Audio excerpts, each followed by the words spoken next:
আমাৰ পিএছও আছে, পিএছওৱে ক'ব কিমান কাট অফ যাব। কাট অফ কোনেও ক'ব নোৱাৰে যে কিমান যাব কিমান নাযাব, চ' কোনো ফিক্স নহয়। 26-27 মান যাব লাগে। আজি ছানডে আমাৰ ডিউটি, আমি গৈ আহিলোগৈ। আজি টেটৰ পৰীক্ষা আছে, চ' ফাৰ্ষ্ট হাফত আমি গৈ পানি পেপাৰ ডিষ্ট্ৰিবিউশ্যন কৰি আহিলোগৈ আৰু এতিয়া আমি বেৰেকত আছোঁহি। চ' আপোনালোকক দেখাম, গাহৰি মাংস আনিছোঁ, তাৰপিছত আমি বেৰেকতে বনাই মেলি খাম। আমাৰ ইয়াৰ মেজৰক চব, আমাৰ মেজৰে চুলিৰ ৰং হৈ আছে। ঐ মেজৰ, কি বনাব আজি কচুৰ লগত? কচু গাহৰি। এইপিনে কেনুৱা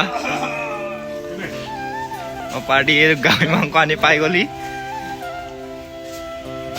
আজি গাইজ বতৰটো যিহেতু বহুত ঠাণ্ডা আৰু গাহৰি মাংস আনিলেগৈ আমাৰ পাৰ্টীয়ে লগৰ এটাই। আৰু চাকৰি জীৱনটোৰ মাজতে এনেধৰণে হাঁহি ফূৰ্তি কৰি কিছুমান পল আমি কটাই থাকিব লাগিব। এয়া আমি ফ্ৰী সময়ছোৱাত এনেধৰণে অলপমান ফ্ৰী পালোঁ, বোলো গাহৰি মাংস অকণমান আনিকৈ খাওঁ আৰু টাইমটো স্পেণ্ড কৰোঁ বুলি আনি পানি খাবলৈ লৈছোঁ। এয়া মই জুইশালৰ ওচৰত বহি আছোঁ আৰু চৌকা আমি এনেকৈ লগাই দিলোঁ। চৌ গৰম হৈ আছে আৰু মেজৰে পূৰা কচু কটাত লাগি আছিলে। এইপিনে বিলাহী চিলাহী কাটি পূৰা একদম ৰেডি কৰা গৈছে। চ' ভিডিঅ'টো সম্পূৰ্ণ লাষ্টলৈকে চাই থাকিব। আৰু তহঁতি কোনটো বেটছ আছিলি? 118 107 ছিংগাৰ। মইতো ডিউটি আজি বহুত সোনকালে আহিবলগীয়া হ'ল ঘৰৰ পৰা, মানে আপোনালোকৰ প্ৰায় 6টামান বজাত ঘৰৰ পৰা, 5টাত ওলাইছোঁ ঘৰৰ পৰা।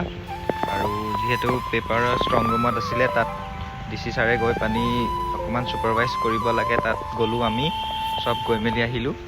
তাৰপিছত আকৌ ছেকেণ্ড শ্বিফ্টত যাব লাগিব, সেইকাৰণে আমি ইয়াতে অলপমান দেৰি থাকিলোঁ। বোলো মাংস অলপমান আনি পানিকৈ খাওঁ চবেই মিলি পিনি। চ' এয়া আমাৰ পাৰ্টীয়ে বনোৱাত লাগি আছে। চ' কাট অফৰ ভিডিঅ' মই আপোনালোকক আগবঢ়াই দিব পৰা নাই, তাৰ কাৰণ আছে। কেলৈ কি এইবাৰ হয়তো ডিষ্ট্ৰিক্ট ৱাইজো যাব আছে, ষ্টেট ৱাইজো যাব আছে, বিশেষ তাৰ কাৰণে সেইবাবে মই ভিডিঅ' কোনো ধৰণৰ বনোৱা নাই। আৰু কাট অফ কোনেও ক'ব নোৱাৰে যে কিমান যাব কিমান নাযাব, চ' কোনো ফিক্স নহয়। চ' আপোনালোকে যিমানে পাইছে, যিমানে নাপাওক কিয় পঢ়ি থাকক আৰু সোনকালে কাট অফ আহিব। আমাৰ পিএছও আছে, পিএছওৱে ক'ব কিমান কাট অফ যাব। কৈ দিয়ক, মোৰ লগৰবোৰে সুধিছে এইবাৰ যে যোনবোৰ পুলিচৰ যোনবোৰ দৌৰ হ'ল যে, তাত ইমান ফিজিকেল কাট অফ মাৰিব আপোনাৰ মতে? আমাৰতো আহিছিলে আপোনাৰ 30ৰ পৰা নাম মাতিছে আৰু ৰিটেনলৈ। এইবাৰ কিমানমান যাব পাৰে? হা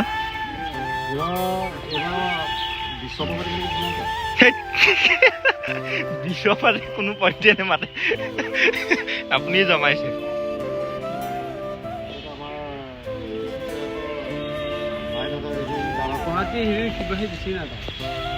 টি 117 বেটছ। অঁ একো নহয়, হেৰিহে কৈ দে। তহঁতৰ কিমান মাৰিছিলে? চ' আমাৰ পিএছওৱে ধেমালি কৰিছে দেই, 20ৰ পৰা কোনো পধ্যে কাট অফ নাযায়। বাকী মই আপোনাক এটাই ছাজেশ্যন দিম যে আপোনালোকে যোনখিনিয়ে ফিজিকেলত 25ৰ ওপৰত পাই থৈছে, সেইখিনিয়ে পঢ়াত ভালকৈ লাগক আৰু মনোযোগ দি পঢ়ক। কাৰণ কাট অফ কিমান মাৰিব কোনেও নাজানে। বাকী মই আপোনালোকক সোনকালে ভিডিঅ' এটা আগবঢ়াই দিম, বা অকণমান এনালাইজ কৰি পিনি আপোনালোকৰ আগলৈ ভিডিঅ' এটা আগবঢ়াই দিবলৈ চেষ্টা কৰিম। 26-27 মান যাব লাগে। এই দাসক সুধিলোঁ, দাসে কৈছে 20 যাব বোলে। পুলিচৰ হেৰিয়ৰ আকৌতো ফিজিকেল। এয়া আমি খাই পানি ওলাই আহিলোঁ আমাৰ ছেকেণ্ড শ্বিফ্টত যাবলৈ।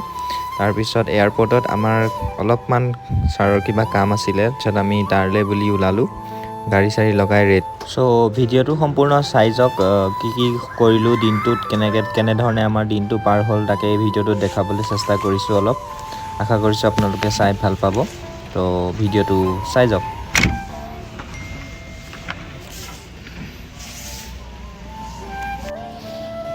ঐ ডেকা, ঐ ডেকা, ঐ ডেকা, কোন আহিব কওঁ?